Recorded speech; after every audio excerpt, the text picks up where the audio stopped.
ఏం నాయనరా బాగా తేపులు వస్తున్నాయి. ఏం లబ్బా డైట్ ఫాలో అవుతానా ఈ గ్యాస్ ఫామ్ అవుతుంది. చూసినాంలే బా కాలనీలో దోశలు తింటాను కానీ మాస్టర్కి చెప్పేవు స్వామి, మళ్ళా ఈ ఒక్కదానికే మళ్ళీ డైట్ ఫాలో ఏం కాలే అని చెప్పేసి మా తలకాయ తింటాడు. మళ్ళీ నువ్వు చెప్పాలి స్వామి. బాగా తగ్గినా ఇప్పటికి 6 నెలలు అవుతుంది. ఒక్క రవ్వ పెరిగితే ఒకటి ఏం పెరగడం ఎట్టు ఉండేది అట్టే ఉంది బాడీ. లావే అన్నావు కదా, ఇప్పుడేం తగ్గినావు కదా.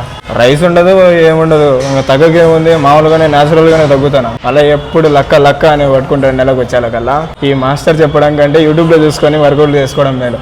రిజల్ట్ ఏం లేదు, చేస్తున్నా ఏమో రిజల్ట్ రావట్లేదు. చాలా మంది జిమ్ముల్లో వాళ్ళు చేస్తున్న మిస్టేక్లను కవర్ చేసి జిమ్ మాస్టర్ల మీద వేస్తా ఉంటారు. ప్రపంచంలోనే అతిపెద్ద ట్రైనర్ల దగ్గర ఈ టండోలను వదిలినా గానీ రిజల్ట్ అనేది ఖచ్చితంగా కనిపించదు. ఎందుకంటే రోజుకి 24 గంటలు అయితే ట్రైనర్ల దగ్గర కేవలం 2 గంటలు గడుపుతారు. మిగిలిన 22 గంటలు వాళ్ళు చేసే మిస్టేక్లను వాళ్ళు మాట్లాడరు. మాస్టర్లు చెప్పినటువంటి డైట్ ను ఫాలో అవుతున్నారా లేదా, మాస్టర్లు చెప్పినంత రెస్ట్ తీసుకుంటున్నారా లేదా, మాస్టర్లు చెప్పిన ప్రతిదీ ఫాలో అవుతున్నారా లేదా అనేది మాత్రం వాళ్ళ అనవసరం. కేవలం 24 గంటల్లో 2 గంటలు చేసేటువంటి వర్కౌట్ల గురించి మాట్లాడతారు తప్ప 22 గంటలు చేసే మిస్టేక్స్ ని మాత్రం వాళ్ళు చెప్పరు. ట్రైనర్ అనేవాడు నీకు ఒక మార్గాన్ని మాత్రమే చూపిస్తాడు, నువ్వు ఎట్లా చేయాలా ఏం చేయాలనేది. ఆ మోటివేషన్ నీకు నువ్వే కల్పించుకో. ఆ పట్టుదల లేకపోతే, ఏకాగ్రత లేకపోతే నువ్వు దేన్ని సాధించలేవు. మాస్టర్ దగ్గర ఉన్నటువంటి 2 గంటలు కాకుండా మిగిలిన 22 గంటలు నువ్వు ఏం చేస్తున్నావు అన్నటువంటిది నీలో ఉన్నట్లయితే నీ బాడీలో రిజల్ట్ ఉంటుంది. నువ్వు ఎప్పటికీ మాస్టర్లను తప్పులు పడుతూ మాట్లాడొద్దని, మాట్లాడే ప్రతి ఒక్కరిని మాట్లాడుకోకుండా ఉండాలని కోరుకుంటూ ఈ వీడియో నచ్చినట్లయితే లైక్ చేయండి, షేర్ చేయండి, ఫాలో చేయండి. Thank you to all.